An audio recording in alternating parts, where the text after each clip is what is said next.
Hi, this is Graham Standish, and I'm here for the fourth installment of How to Find Wisdom and how to cultivate wisdom in your life. So far we've talked about different aspects. One is getting perspectives from a lot of different areas, and we compared it to baking bread.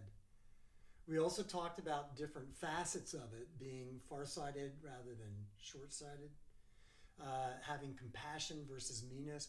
We also talked about kind of grounding ourselves in wisdom that can come from the Bible, but especially in great figures like Abraham and Moses and Jesus.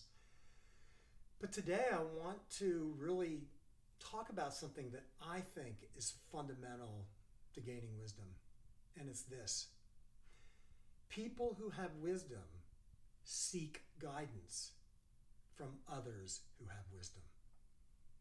Now, this may seem obvious, but for a lot of people it isn't.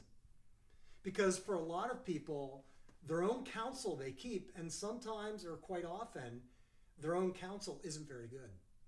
We live in a really individualistic age where we have a tendency to think that we have to do everything by ourselves. We have to make our own decisions. We have a tendency to hold our emotions in, or our thoughts in, or our worries or anxieties, and we don't actually reach out to other people for it. I've learned in my own life, if you want to make a wise decision, don't just seek other people's perspectives, but root your wise decisions in the guidance of those who have had wisdom. For example, in my life, sometimes it's been my family. It's been my father who passed away 5 years ago, but my father was a font of wisdom.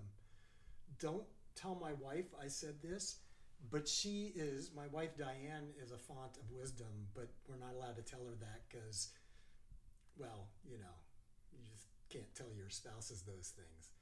And now I'm going to have to go ahead and do that. Oh, man. At any rate, I've sought wisdom from my wife. There are certain friends that I have consistently sought wisdom from when I'm going through a difficult decision. Over the course of my life, I've seen a spiritual director, and actually a number of spiritual directors that I've seen. Plus, I've also been part of groups that help me with decisions. When I was pastor of a church, I didn't just seek my own wisdom as the pastor, but quite often with difficult decisions, I would gather church members who I thought had wisdom, and I would ask them. And I read books from people who have wisdom and get it from them. I've sought the guidance of others. When I came to Samaritan, when I made the choice to leave Calvin Church after 22 years to come to Samaritan, I didn't seek my own guidance. I talked to a lot of people about it, but I also did something else. I actually asked 3 people whose perspectives I really valued to pray about it and discern with me.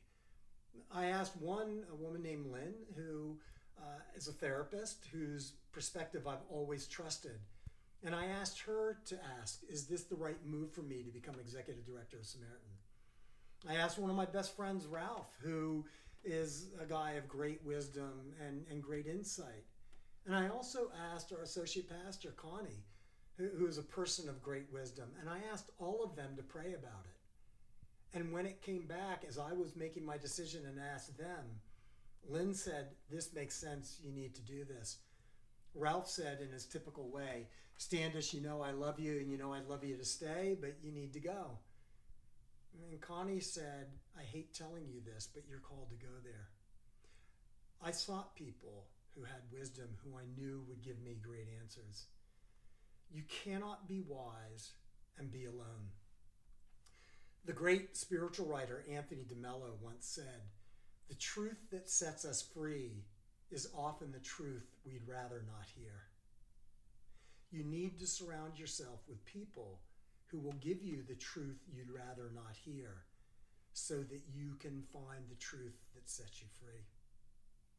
As I close here, and I do this at the end of every video, but I hope you'll take us up on this. Samaritan is a place with a tremendous number of therapists who have great wisdom because they have rooted themselves in a psychological counseling tradition and spiritual traditions that help people who are struggling find wisdom. And I hope you will seek our help in gaining wisdom for your life. And we do the same for clergy and for people seeking spiritual guidance or life guidance. Samaritan is here to help people with wounds, to be lifted up and find wisdom. And so we ask that you just would simply use us as a resource because we're here.